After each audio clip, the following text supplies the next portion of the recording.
এই জড়জগতের মানুষ আমরা প্রত্যেকে কাম চিন্তায় ডুবে আছি। বিভিন্ন লোক লালসা, ক্রোধ, অহংকারে পর্যবসিত হয়ে জীবন অতিবাহিত করছি।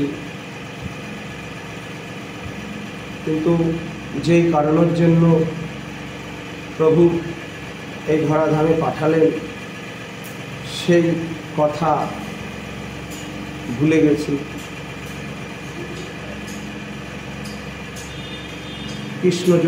কৃষ্ণ ভজিবার তরে সংসারেতে আইল, আর নিচে মায়ায় বদ্ধ হয়ে বৃক্ষসম হইল।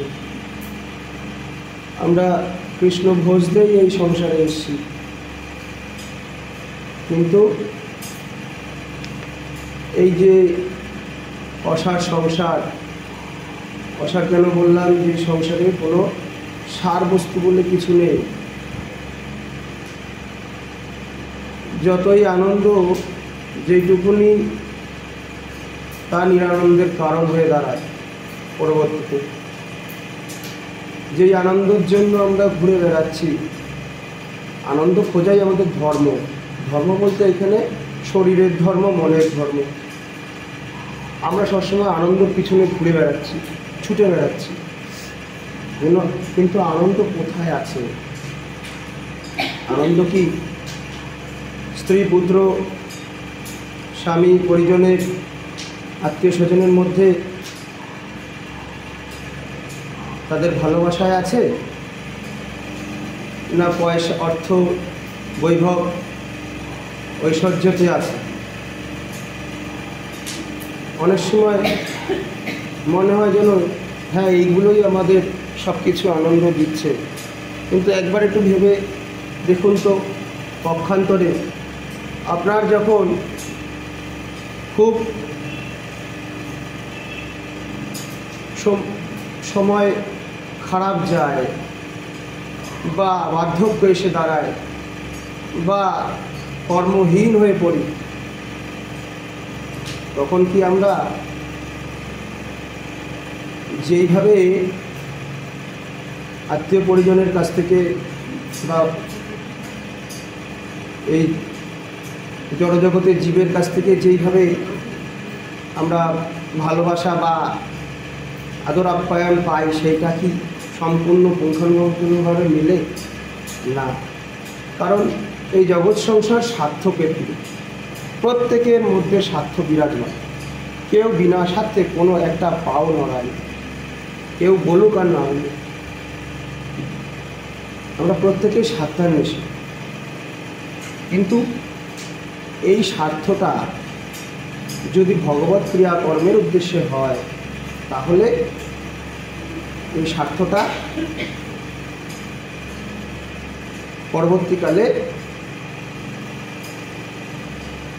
আনন্দময় হয়ে দাঁড়ায়। কারণ ভগবৎ সেবার উদ্দেশ্যে, তার সেবার নিমিত্তে আমরা সকল কর্ম করলে তখন আর কষ্ট দেয় না, কষ্ট দিলেও স্পর্শ করে না। কারণ বাধ্য প্রত্যেকের জীবনেই কর্মগুলো ফল ভোগ করতে হয়, প্রাধ্য সেটা আমাদের ভোগ করায়। একটু আগে আমাদের কাকাজি বলছিলেন আর ভালো লাগে না, এবার বৃন্দাবনে চলে যাবে। আচ্ছা বলি, বৃন্দাবনে গিয়ে কি শান্তি মিলবে বলুন তো? হ্যাঁ, বৃন্দাবন ধাম অবশ্যই, সেখানে একটা অপ্রাকৃত ক্রিয়াকলাপ চলে। হ্যাঁ, তার মধ্যে গেলে কিছুটা শান্তি মিলবে, কিন্তু তোমার কর্ম তোমার পিছু ছাড়বে না। তোমার কর্ম তোমার পিছু পিছুই ধাইবে, তোমার কর্মের ফলটা তোমাকে প্রদান করবেই। কারণ বিধি যা তোমার খণ্ডানোর কোনো ইয়াত্তা নেই। হ্যাঁ, বিধি তোমার পূর্ব জন্মের যেই কর্ম, তা তোমাকে ভোগ করিয়েই ছাড়বে। এই জন্য গৃহী ভক্তদের জন্য এই সংসারটাই বৃন্দাবন জ্ঞান করে, এটাই তপভূমি। এই জড়জগতের যত দহন, যত লাঞ্ছনা, যত অপবাদ, এইগুলো নিয়েই যে হরিভজন করবে তার এখানেই তপ হয়ে যায়, এখানেই আলাদা করে তপস্যা করতে লাগে না। সংসারে এটাই তপস্যা। হ্যাঁ, স্ত্রী পুত্র সকলে পীড়া দেবে, মাঝে মধ্যেই পীড়া দেবে, যে কোনো কারণ হোক আর বিনা কারণেই হোক, পীড়া পেতেই হবে। এই পীড়া একদিকে পেতে হবে, হ্যাঁ, আর একদিকে হরিস্মরণ নিয়ে চলতে হবে। দেখবেন হরিস্মরণ নিয়ে যখনই পীড়া পাচ্ছেন তখন দেখবেন বলছে, ও নতুন বলে যাচ্ছে, তোমার মনের মধ্যে কোনো সেই নিয়ে উদ্বেগতা আসবে না। গীতায় বলছে, আমার সেই প্রিয় ভক্ত যে কোনো উদ্বেগ প্রকাশ করেন না, তিনি আমার প্রিয় ভক্ত। যে কোনো উদ্বেগ যে কেউ দিলেই আমরা যদি ব্যতিব্যস্ত হয়ে গিয়ে সেই উদ্বেগে আমরা আরও বেশি উদ্বিগ্ন হয়ে বিভিন্ন রকম, যারা ভক্ত তারা বিপদে যায় না, আর যারা অভক্ত বা ভগবত বিমুখ তারা বিপদগামী হয়ে যায়। বিভিন্ন রকম ক্রিয়াকলাপ মৃত্যুর দিকে ঢলে পড়ার জন্য সেই ক্রিয়াকলাপের মধ্যে লিপ্ত হয়ে যায়।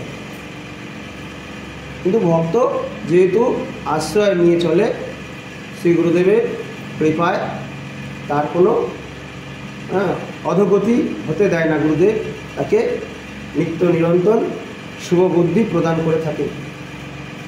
হ্যাঁ, কিছু সময় হয়তো বিভ্রান্তির সৃষ্টি হয়ে যায়, কিন্তু আবার স্মরণ নেওয়া মাফিক তৎক্ষণাৎ তাকে গুরুদেব সঠিক পথ নিদর্শন করার প্রয়াস করেন। কিন্তু আমরা উপলব্ধি করতে হবে গুরুদেব কী বলছেন। এই গুরুমন্ত্র জপ ধ্যান করতে হবে নিত্য।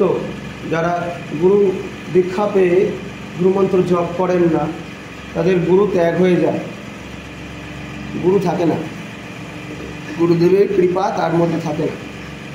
গুরুমন্ত্র নিলাম, গুরুমন্ত্র নিয়ে নিত্য জপ আহ্নিক করতে হবে। ত্রিসন্ধ্যা মুক্তি গেহিনী, গীতায় আছে না, ত্রিসন্ধ্যা মুক্তি গেহিনী। 3টে সন্ধ্যা যে করবে সকাল 6টার মধ্যে, 3:30 থেকে 6টার মধ্যে, এই টাইমটা দুপুরবেলা 12টা থেকে 1টার মধ্যে এই টাইমটা, আর সন্ধ্যাবেলা ঠিক কাল অনুযায়ী, যেমন এখন গ্রীষ্মকালে, এখন বর্ষাকালে এখন আমাদের 6টার মধ্যে সন্ধ্যা লেগে যায়। 6টা থেকে 7টার মধ্যে এই জপ আহ্নিকগুলো সারতে হবে। 5:30 থেকেই করা যায়, 5টা 5:30 থেকেই করা যায়। এই ত্রিসন্ধ্যা, এই 3টে সন্ধ্যা যিনি করবেন তার মুক্তি অনিবার্য।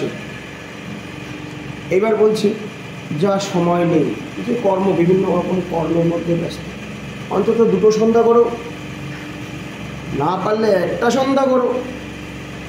1টা সন্ধ্যা করো, আর 2টো যেই টাইম, ওই টাইম বলে দিলাম, ওই টাইমটাতে অন্ততপক্ষে যেখানে থাকো না কেন একটু স্মরণ করো, গুরুদেবের স্মরণ নিয়ে, নিতাই গৌরের স্মরণ নিয়ে, রাধা গোবিন্দের চিত্রপট মানসপটে স্মরণ করি। দুই ভ্রু যুগলের মাঝখানে মানসপটে শ্রী গুরুদেবের হৃদয়ে নিতাই গৌর রাধেশ্যামকে স্মরণ করতে হবে।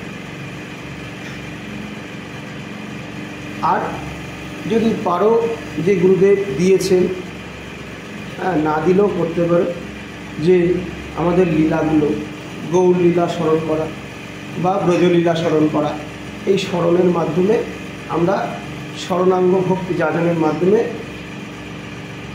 নিত্য নিরন্তর আমরা সেই গোলকধাম বৃন্দাবনের পথে প্রবেশ করব। গতদিন আমরা পরম্পরা নিয়ে আলোচনা করেছি, আজকে সেটা যাব না। শুদ্ধ পরম্পরা অবশ্যই অবলম্বন করে গুরু দীক্ষা নিতে হবে।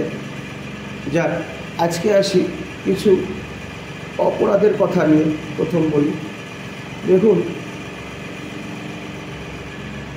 জপ ধ্যান তপস্যা সবাই তো করব, কিন্তু আমাদের মাথায় রাখতে হবে যেন আমরা কতগুলো ষোড়শবিধি অপরাধ আছে, 64টা অপরাধ আছে, যেমন নাম অপরাধ, ধাম অপরাধ, বৈষ্ণব চরণে অপরাধ, হ্যাঁ, বিগ্রহ অপরাধ, বিগ্রহকে পাথর বুদ্ধি করা, বিগ্রহকে পিতল বুদ্ধি করা, বিগ্রহ মৃন্ময় বুদ্ধি করা, এই অপরাধ করা যাবে না। বিগ্রহ সাক্ষাৎ ব্রজেন্দ্র নন্দন, বিগ্রহ সাক্ষাৎ নিতাই গো, এটা জ্ঞান করতে হবে। ওটা পিতলের, ওটা তামার, ওটা মাটির, ওটা পাথরের, এই জ্ঞান করা যাবে না। বিগ্রহ সাক্ষাৎ ব্রজেন্দ্র নন্দন নিতাই গো, এই জ্ঞান করতে হবে, তাহলে কোনো অপরাধ আসবে না। আচ্ছা, এইগুলো বিগ্রহ অপরাধ। আচ্ছা, নাম অপরাধ কি? নামে বসে আছো, নাম করছো, মনে অন্য চিন্তা, কুচিন্তা, বাজে চিন্তা করছো, বা নাম করতে করতে বাজে কথা বলছো, নাম করতে করতে কারো অনিষ্ট চিন্তা করছো, নাম করতে করতে অখাদ্য কুখাদ্য খাচ্ছ, বা নাম ভুলভাল সুরে গাইছ, বা সুরে গাইলেও অতটা অপরাধ হয় না। শব্দ, নামের যেই অক্ষরগুলো সঠিকভাবে উচ্চারণপূর্বক গাইতে হবে, তাহলে কোনো অপরাধ হবে না। এই হলো নাম অপরাধ। নাম অপরাধ ঠিকভাবে যদি নাম নেওয়া যায় তাহলে নামের অপরাধ হয় না। বলছে এক নামে সকল পাপ হরে, পাপীর কি সাধ্য আছে তত পাপ করে? এক নামে একবার নাম করলেই সব পাপ হরণ হয়ে যাবে। কোনো পাপী যত পাপ করে থাকুক, যত সারা জীবন যত পাপ করবে, একবার নাম নিলে তার পাপ খণ্ডন হয়ে যাবে। তাই বলছে এত নাম করছি তো পাপ খণ্ডন হচ্ছে না কেন? বলছে একবার নাম, সেই নামটা নামের মতন করে নিতে হবে। মানে নামটাকে হৃদয়ে ধারণ করে নামের স্বরূপকে চিন্তা করতে করতে, নামীকে চিন্তা করতে করতে নাম করতে হবে। আস্তে নামীকে স্মরণপূর্বক বা তার লীলাকে স্মরণপূর্বক নাম করতে হবে, তাহলে নামের ক্রিয়া হবে এবং শুদ্ধভাবে। হ্যাঁ, শুদ্ধভাবে বলতে শুদ্ধ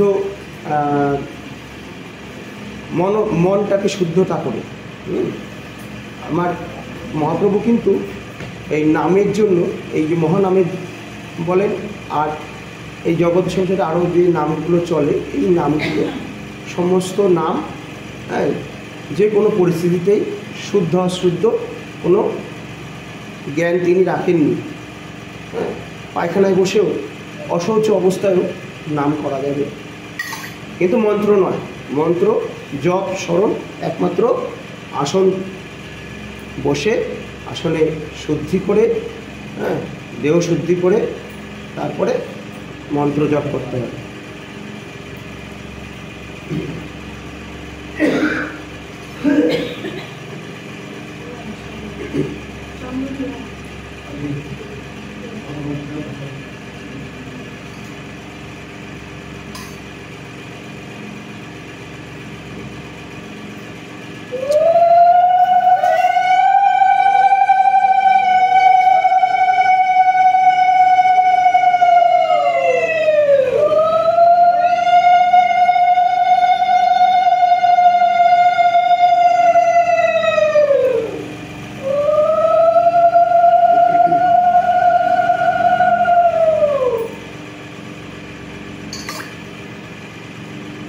এবার বলি ধাম অপরাধ। এই যে কাকাজি আমাদের বলছিলেন যে আমি ধামে চলে যাবো, বৃন্দাবনে চলে যাবো। ধামে গেলে আমার শ্রী গুরুদেব বলেন, ধামে তো যাবে, ধামে কৃপা নিয়ে চলে আসতে হয়। ধামে বেশি দিন থাকলেই দোষ দৃষ্টি হয়। কারণ কি, থাকতে থাকতে বৈষ্ণবের অনেক সময় অনেক রকম বিক্রিয়া দেখা যায়, দর্শন করা যায়। ওটা দর্শন করলেই অপরাধ এসে যাবে। কারণ কি, সে তার বিক্রিয়া, তার প্রভু যা করাচ্ছেন সেই অনুযায়ী আমরা দেখতে পাচ্ছি এটা বিক্রিয়া। বিক্রিয়া মানে যে বিজাতীয় কোনো অবস্থা, মানে বিরূপ কোনো আচরণ, তো কাউকে প্রহার করছে বা কাউকে অকথ্য ভাষায় গালিগালাজ করছে বা কোনো রকম কারোর নিন্দা করছে। এই দোষ, বিভিন্ন রকম দোষ আছে, আরও এত বিস্তারিত যাওয়া যাবে না, আমরা অন্য কথা প্রবেশ করব। তো এই যে দোষগুলো ধামে থাকলে আস্তে আস্তে আস্তে আস্তে বিভিন্ন ভক্তদের মধ্যে দোষ দৃষ্টি দর্শন করা, এই দর্শন করলেই বৈষ্ণব চরণে তো যেমন অপরাধ হবে, তেমন ধামের চরণে অপরাধ হবে। তুমি ধামে বসে ওইগুলো করছো, ওইগুলো দেখছো, তো মনে মনে ক্ষোভ তৈরি হচ্ছে, বা বিভিন্নভাবে ধামে তুমি নিয়মকানুন ছাড়া ধামে রজের প্রতি অবজ্ঞা করছো। ধামের রজ, বৃন্দাবনের রজ যেমন সাক্ষাৎ রাধা গোবিন্দের চরণ ধুলি, ওটাই জ্ঞান করে তোমাকে শ্রী অঙ্গে ধারণ করতে হবে। এবার তুমি যদি ওই ধুলিটা গায়ে মারছে বলে তো ঝাড়ছো, তাহলে মানে মনে করছো ধুলো, সাধারণ ধুলো, অবজ্ঞা হয়ে গেল, তাহলে ধাম অপরাধ এসে গেল। আর রাধাকুণ্ডে নামছো, বা তুমি ওই যমুনায় স্নান করতে নামছো বৃন্দাবনের দিকে, বা নবদ্বীপের সুরধ্বনিতে গিয়ে স্নান করতে নামছো, নেমে জল জ্ঞান করছো, তাকে জ্ঞান করছো না যে এটা সাক্ষাৎ সুরধ্বনি গঙ্গা, মা গঙ্গা, বা এটা রাধাকুণ্ড, বা এটা যমুনা, মা যমুনার পক্ষে নামছো, এটা জ্ঞান করছো না, তাহলে সাধারণ জলাশয়ে নেমেছো, অপরাধ হয়ে গেল। অতএব এবং ওখানে নেমে তুমি মার্জন করছো, শরীর মার্জন করছো, শরীরের ময়লা ধুচ্ছ, তার মধ্যে দিয়ে সাবান দিচ্ছ, তেল শ্যাম্পু ব্যবহার করছো, কখনো করতে নেই। গঙ্গায় গিয়ে কখনো তেল শ্যাম্পু সাবান ব্যবহার করতে নেই, অনেকে এটা করে থাকেন। এই জন্য বললাম, কেউ তেল শ্যাম্পু গঙ্গায় ব্যবহার করবেন না, বা কোনো তীর্থে গিয়ে তেল শ্যাম্পু বা শরীর মার্জন করবেন না। ডুব দেবেন, স্মরণ করবেন, যেটা যা তাকে স্মরণ করে, তাকে প্রণাম বন্দনা করে উঠে চলে আসবেন। সেখানে ওই জামা কাপড় কাচতেও বসবেন না, গামছা ধুতেও বসবেন না, অপরাধ হয়ে যাবে। যাই হোক, এরকম ধাম অপরাধ, ধাম অপরাধ, নাম অপরাধ, বৈষ্ণব চরণের অপরাধ, বৈষ্ণব নিন্দা, এইগুলো অপরাধের আরও অনেক অপরাধ আছে। যে অপরাধগুলো গঙ্গাজলকে সাধারণ জল জ্ঞান বুদ্ধি করলে অপরাধ হয়ে যায়। এটা সাক্ষাৎ গঙ্গাজল কি বলুন তো? গঙ্গাজল কি জিনিস? গঙ্গাজলটা হলো সাক্ষাৎ ভগবানের চরণামৃত।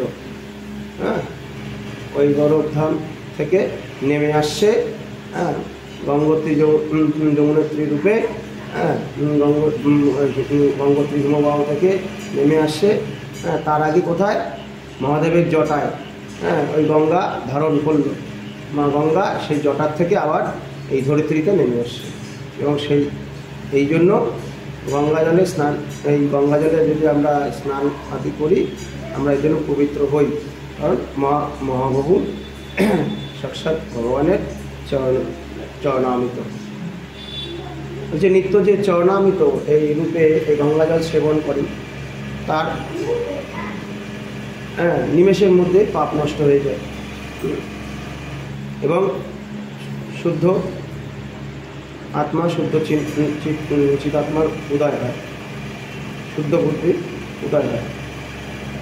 এবং অকাল মৃত্যু, এই যে রাস্তাঘাটে বেরিয়ে আমরা বিভিন্ন সময় বিভিন্ন জায়গায় যাচ্ছি, কেউ বলতে পারে না আমাদের কখন মৃত্যু পিছনে এসে দাঁড়িয়ে রয়েছে, কখন আমাদের নিয়ে চলে যাবে। তো আমরা যদি বাড়ি থেকে বেরোনোর আগে নিত্য গোবিন্দের চরণামৃত সেবা করে বেরোই, তাহলে অকাল মৃত্যু হরণম শ্রী বিষ্ণু চরণামৃত প্রেম ভক্তি প্রদায়ন, এই দুটো কাজ করেন। অকাল মৃত্যু হরণ করেন এবং প্রেম ভক্তি প্রদান করেন বিষ্ণু চরণামৃত। তাই নিত্য এটা করতে হবে। আচ্ছা, এবার আমার কাকাজির আর্জিতে আজকে একটু গোকর্ণ উপাখ্যানটার ভাগবতের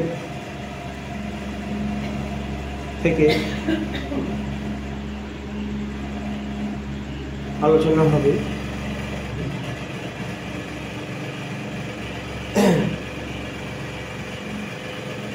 শুভ তিথি উপলক্ষে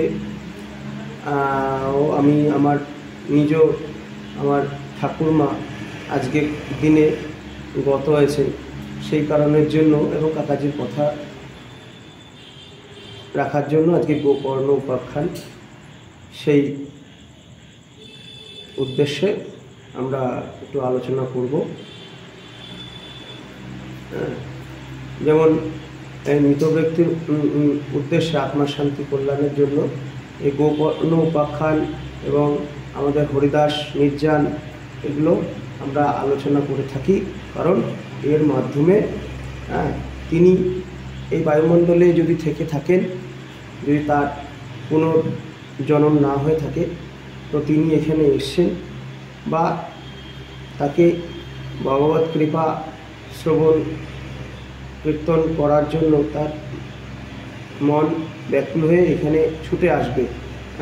সে যেখানেই থাকুক তার কল্যাণ হবে।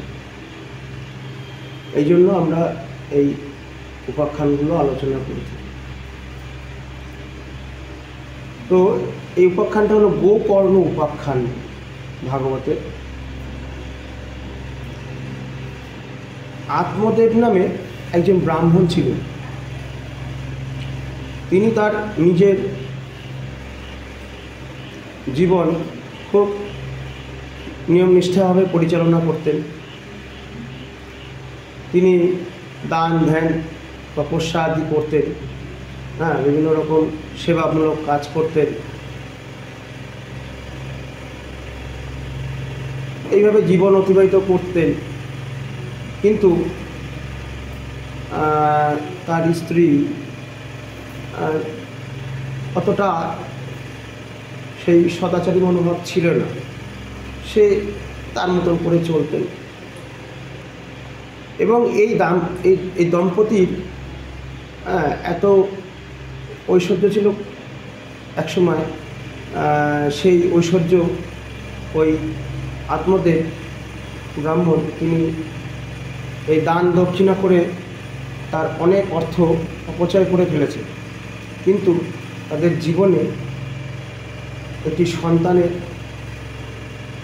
আশা থাকা সত্ত্বেও তা পূর্ণ হয়নি।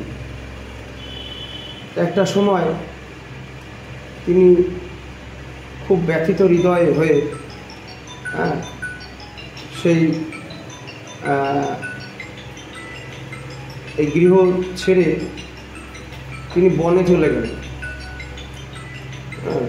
যে মনে এত কিছু করেও আমার একটা সন্তান আসলো না, এই মনের খুব এই কষ্ট নিয়ে চলে গেলেন। বনে ঘুরতে ঘুরতে এক সরোবরের কাছে এসে পৌঁছলেন। তখন তার খুব ক্ষুধা তৃষ্ণা, ওই সরোবরের জল দিয়ে নিবারণ করলেন। পরে তিনি এক বৃক্ষতলে অবস্থান করছিলেন। এমতো অবস্থায় ঠিক ওইখান থেকে একজন সন্ন্যাসী তিনি ওই পথ থেকে যাচ্ছিলেন এবং তিনি ওই সরোবরেই নেমে সেখান থেকে জল সেবা করে সরোবরের জল পান করে তিনি এসে যখন ওই গাছে বৃক্ষের তলেই বসে বসলেন, ওই আত্মদেব তাকে দর্শন করলেন এবং দর্শন করে তার মনে হলো যে এই সন্ন্যাসীকে আমার দুঃখের কথা জানাই, যদি কিছু আমাকে কিছু দেন। তখন দুঃখের কথা ওই সন্ন্যাসীকে যখন জানালেন, সন্ন্যাসী সেটা শ্রবণ করে তার মনের কষ্টটা জেনে সন্ন্যাসী সেই তপস্বী সেই সন্ন্যাসী তিনি তো তপস্যা বলে সিদ্ধ, ভারতবর্ষে বহু সিদ্ধ মহাত্মারা তারা মুখমণ্ডল দর্শন করলে, কপাল ললাট দর্শন করলে তারা তার সমস্ত কিছু দেখতে পান, তার কি আছে, কি প্রাপ্তি আছে, কোনো দুর্দশা আছে কি না, সব দর্শন করতে পারে। ওই আত্মদেবের ললাটে দর্শন করে তিনি দেখলেন তার এই জন্মে কোনো সন্তানাদি নেই। তখন সেটা আত্মদেবকে জানালেন। আত্মদেব শুনে নাছোড়বান্দা হয়ে গেলেন, না সাধু, আপনারা বড় মহাত্মা, আপনাদের কৃপা হলে সব সম্ভব। আপনি আমাকে এমন কোনো উপদেশ দিন বা এমন কিছু দিন যাতে আমার সন্তান উপলব্ধি হয়, সব সন্তান প্রাপ্তি হয়। তো তখন তিনি বললেন, দেখো আমি সন্তান দিতে পারি, কিন্তু তোমার ঠিক মতন যদি আমি যেই নিয়মগুলো বলবো এতে ঠিক মতন যদি পালন না করতে পারো তাহলে তোমার কষ্টই হবে, সন্তান নিয়ে কোনো তোমার মনে কষ্ট দূর হবে। হ্যাঁ বলেন, দেখে আমি তোমাকে একটি ফল দিচ্ছি, এই ফলটা তুমি বাড়িতে তোমার গৃহিণীকে খাও এবং তাকে বলবে যে সদাচারী হয়ে জীবনযাপন করতে, যেমন তার দান ধ্যান জপ এইগুলো যেন ঠিকঠাকভাবে করে এবং নিত্য ভগবানের প্রসাদ সেবা করে এবং হরিকথা শ্রবণ করে, সংস্কার নিয়ে, সমস্ত সংস্কার নিয়ে যেন জীবনযাপন করে, তার সঙ্গে তুমিও সেটা পালন করো। তো ঠিক আছে, আপনি দেন। তো সেই ফল নিয়ে যথারীতি সেই বাড়িতে গিয়ে গৃহিণীকে যখন দিলেন, তাকে সব কথা জানালেন, সেই গৃহিণী ফলটা নিয়ে রেখে দিলেন, তৎক্ষণাৎ ভক্ষণ করেন। যে আত্মদেব চলে গেলেন, তারপরে তিনি চিন্তা করতে বসলেন, এই ফল যদি আমি সেবা করি তাহলে আমার পেট বড় হবে এবং আমি কোনো কিছু খেতে পারবো না ইচ্ছা খুশি মতন।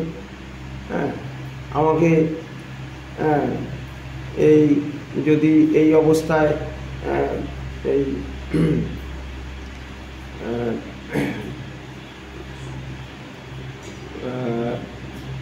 ধারণ অবস্থায় যদি কোনো বাড়িতে কোনো ডাকাত এসে পড়ে আমি পালাতে পারবো না, এবং এই যে প্রসব যন্ত্রণা শেষে দিকে, এই প্রসব যন্ত্রণার কথা চিন্তা করে বলছে আমি এত প্রসব যন্ত্রণা সহ্য করতে পারবো না, আমি এই গ্রহণ করতে পারবো না, এই চিন্তা নিয়ে বসে বললেন। তখনই তার নিজের বোন, এই যে আত্মদেবের স্ত্রী, যার পরিচয়টা আমি দিতে ভুলে গেছি, এনার নাম হলো ধুন্ধুলি।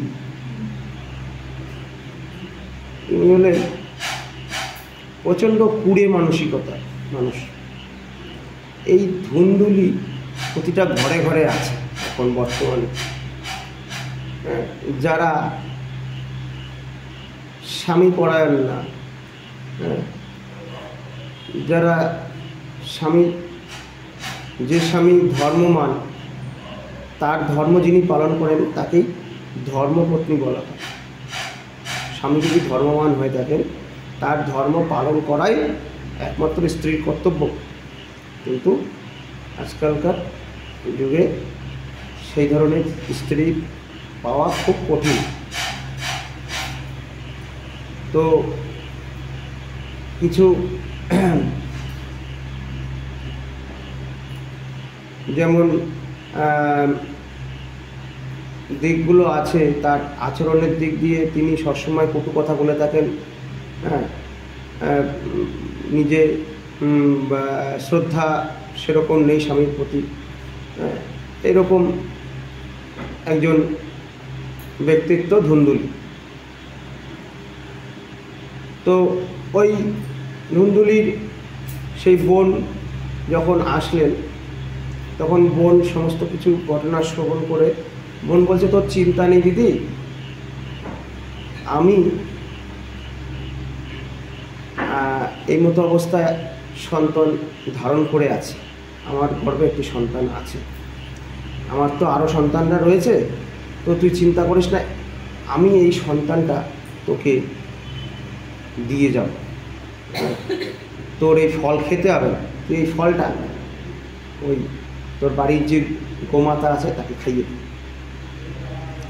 এই গোমাতাও মানে এই বাড়ির, এই বললাম না যে এই আত্মদেবের বাড়িতে এমন দুর্দশা চলছিল, যেমন তার গৃহিণী বন্ধার মতন অবস্থা ছিল, তেমন ওই গোমাতারও বন্ধা অবস্থা ছিল।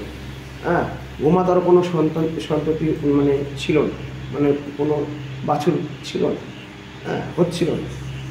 এবং তিনি যা বাড়িতে বৃক্ষ, তরুলতা এবং ফলবতী গাছ লাগাতেন, ফল হতো না, ফুল হতো না।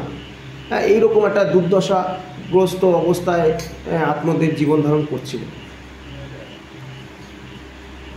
তো ওই ফলটা যখন নিয়ে আসলেন, তো খেলেন না, গোমাতাকে খাইয়ে দিলেন এবং ওই বোন বললেন যে তুমি আমার সন্তানটা আমি তোমাকে দিয়ে যাব দিদি, এর বিনিময়ে তুমি আমার স্বামীকে কিছু অর্থ দিও। হ্যাঁ, আর সেই বুদ্ধিটাই উনি দেখলেন যে ঠিক আছে, এই তো ভালো, আমি সন্তান ধারণ করার অভিনয় করব। ওই তিনি ওই পেটের মধ্যে বিভিন্ন গামছা কাপড় বেঁধে পেটটাকে ফুলিয়ে রেখে দিল। আত্মদেব ভাবলো যে সে সন্তান ধারণ করেছে। মাস যখন অতিবাহিত হলো, তখন তার বোনেরও তার গর্ভের থেকে ভূমিষ্ঠ হলো যে সন্তান, তার স্বামী এসে তাকে দিয়ে গেল এবং ওই পুত্র নিয়ে তাকে আত্মদেবকে বললো, এই তোমার পুত্র সন্তান। ধুন্দুলি বলল, এবং ধুন্দুলি বলল যে দেখো, আমার তো সন্তান হয়েছে ঠিকই, কিন্তু আমার না দুগ্ধকরণ হচ্ছে না, কী করবো বলো তো? আমার বোনের তো বাচ্চা হয়েছে। মিথ্যে কথা বললো যে বোনের বাচ্চাটা হয়ে যাওয়ার পরে না বাচ্চাটা মারা গেছে। তো বোনের কিন্তু দুগ্ধকরণ হচ্ছে, অথচ তো বাচ্চা আরও আগে রয়েছে এবং ওই বাচ্চা হয়েছিল, তো দুগ্ধকরণ হচ্ছে, তো ওকে এনে রেখে দিই, আমার বাচ্চাটা দেখাশোনাও করতে পারবে, খাওয়া দাওয়াও পারবে। তখন তার কথা মতন বোনকে নিয়ে এসে রাখলো এবং যথারীতি ওই গো মাতার গর্ভেও একটি মানুষরূপী, মানুষের দেহ এবং কানটা শুধু গরুর মতো, গোমাতার মতো। এই জন্য আত্মদেব দেখলেন ওই মানুষরূপী দেবতার মতন তার রূপ, সেই দেবতার মতন রূপ দেখে তাকে গোকর্ণ নাম দিলেন। আর ধুন্দুলি এদিকে তার ওই সন্তানকে, বোনের সন্তানকে বলেন আমি নাম দেব। নাম দিলেন কি?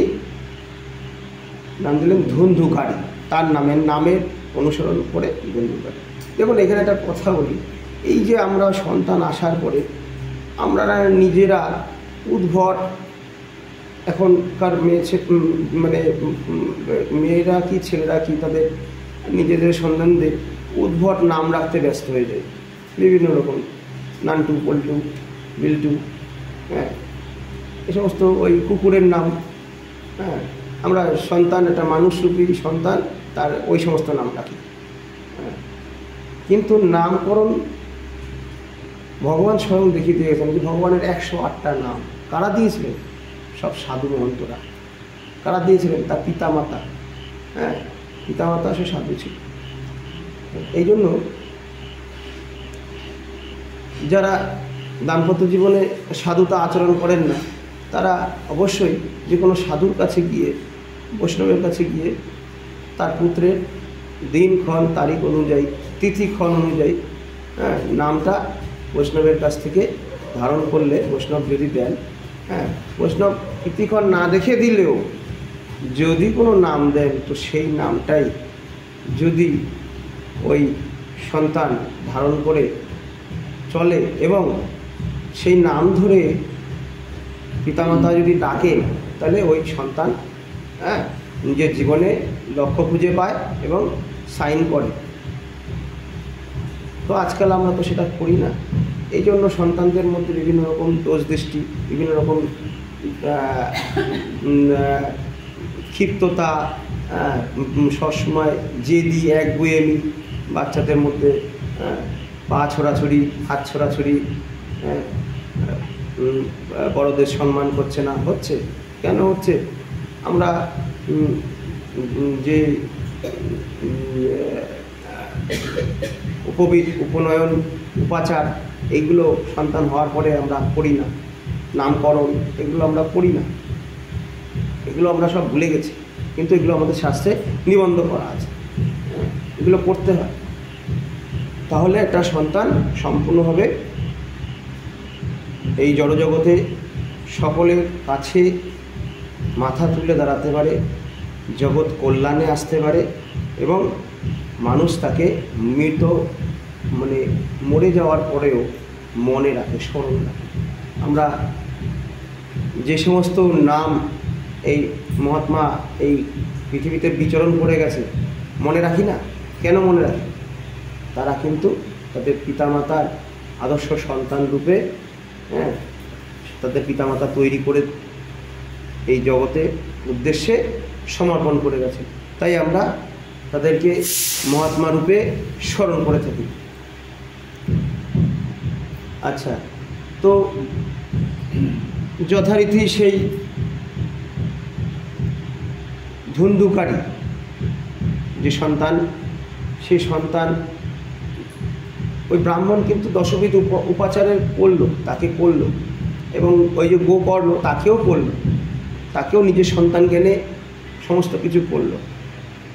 করলে কি হবে? তার মধ্যে তো ওই ধুন্ধুকারীর মধ্যে সেই আচরণটা ছিল না, মায়েরও আচরণ ছিল না, এবং সাধু যা বলেছিলে তাই অনুযায়ী চলেও নি, সেই ফল খায়ও নি।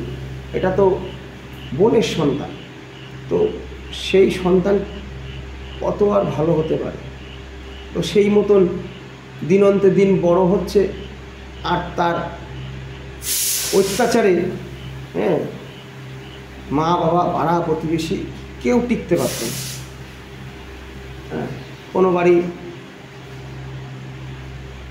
কারোর কাছ থেকে চুরি করে নিয়ে আসলো, কোনো বাড়িতে তার সমকক্ষ যে বাচ্চারা খেলতে আসে তাদের ধরে ধরে কুয়োর মধ্যে ফেলে দিত, কাদার মধ্যে ফেলে দিত, হ্যাঁ, নর্দমায় ফেলে দিত, বা তাকে ধরে মারত, অকথ্য ভাষায় গালাগালি করত, এবং তাদের পিতামাতারা এসে এই ব্রাহ্মণকে জানিয়ে যেত। এরকম বিভিন্ন রকমভাবে অত্যাচার, এবং দিনকে দিন এগুলো বাড়তে থাকে। যখন বড় হলো, বড় হওয়ার পরে অসৎসঙ্গের গুণে, দোষে, অসৎসঙ্গের দোষে সে বড় বড়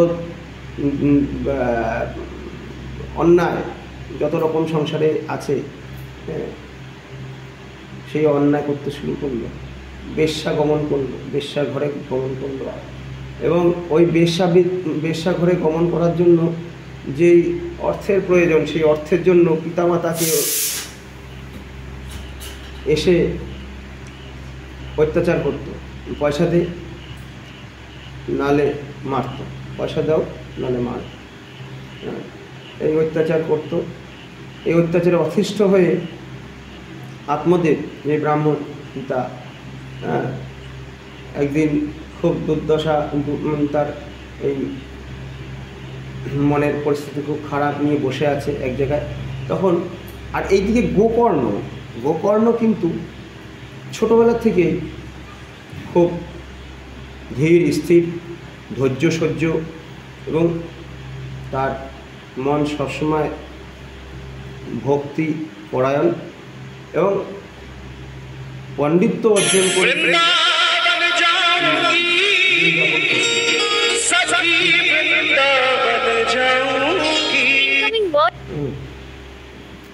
পাণ্ডিত্য অর্জন করে তিনি দিন যাপন করতে লাগলেন। তখন তিনি এই সমস্ত তার এই ভাইয়ের এই কার্যকলাপ এবং তার ওই মাতাও তো খুব একটা ভালো ছিলেন না, তাকে ঠিক মতন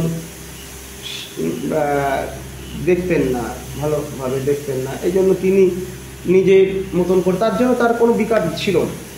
আর তার তিনি ওই গোকর্ণ একদম কম বয়স থেকেই তার বিকার শূন্য, তার সংসারের প্রতি অত মোহমায়া ছিল না। অতএব সে সবসময় ভগবানের নাম করে বিভিন্ন ধামে তীর্থে ঘুরে বেড়াতেন, বনে গিয়ে ধ্যান জপ করতেন, এর মধ্যে দিয়েই চলতো।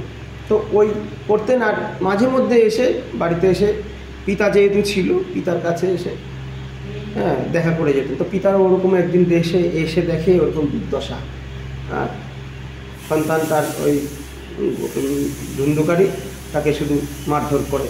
সেইগুলোর কথা জানার পরে তাকে পিতাকে বলল যে, পিতা, এই সংসারে কিছু নেই, সংসার অসার, তুমি এখানে থাকলে তোমার দহন বাড়বে, দিনকে দিন বাড়বে, ছাই কমবে না। তো তুমি এক কাজ করো, ভগবত ধর্ম আচরণ করো, এবং তুমি এখান থেকে প্রস্থান করে নির্জন জায়গায় কোনো বনে হোক বা কোনো ধামে গিয়ে হোক, সেখানে গিয়ে নিজের জীবনটা, বাকি জীবনটা অতিবাহিত করো। তো এই গোকর্ণের কথায় ওনার মন খুব শান্তি পায়। গোকর্ণ সবসময় শান্তির বার্তা দেয়, তো সেই শান্তির বার্তা শ্রবণ করে তিনি বনে চলে গেলেন এবং সেখানে গিয়ে নিত্য তার আচরণ করে, এবং ভাগবতের দশম স্কন্ধ হচ্ছে ভাগবতের প্রাণ বলে। ভগবানের প্রাণটা হলো দশম স্কন্ধ। তাই ভগবানের ওই দশম স্কন্ধ যিনি পাঠ করবেন, শাস্ত্রে নিবন্ধ আছে, মনোযোগ সহকারে যিনি দশম স্কন্ধ পাঠ করেন তার ভগবৎ প্রাপ্তি হয়ে যায়। তার আর কিছু করার নেই, মনোযোগ সহকারে দশম স্কন্ধটা পাঠ করতে হবে। তারা এই জগতের ত্রিতাপ যন্ত্রণা থেকে মুক্তি পেয়ে তিনি ভগবত ধাম প্রাপ্তি হন। তো সেই অনুযায়ী তিনি সেইভাবেই পরমাগতি লাভ করেন। আর এইদিকে অত্যাচারের পর অত্যাচার ধন্ধুকারী চালাতে লাগে, এবং দিনের পর দিন ওই বেশ্যাদের সঙ্গে তার নিজের অর্থের জন্য ওই মায়ের উপর এসে অত্যাচার করতেন। ধুন্দুলুকে বলতেন যে আমার পয়সাতে, নালে তোরে মেরে ফেলাম, কোথায় কী আছে বার কর। তো এই ভয়ে ভীত হয়ে ধুন্দুলিও কী করলো, একদিন তার বাড়ির যে কুয়ো ছিল সেই কুয়োতে ছাপ দিল। অতএব সে সেখানে প্রাণত্যাগ করল। এমতো অবস্থায় আর ধুন্ধুকারী কী করলো, ওই যে বেশ্যাগুলো সঙ্গে সঙ্গ করতো তাদেরকে নিয়ে এসে বাড়িতে এনে তুলল। তারা নিত্য ওই ব্যভিচারিতায় লিপ্ত হয়ে জীবনযাপন করতো, চুরি চামারি করে লোকেরটা কেড়ে নিয়ে এসে রাজার ধন ওই রাজ্যের যে রাজার ধন চুরি চামারি করে আনতো, এনে একদিন এরকম ওই বেশ্যাদের দিল। প্রচুর সোনা গয়না এবং অর্থ, আর অনেক কিছু যেগুলো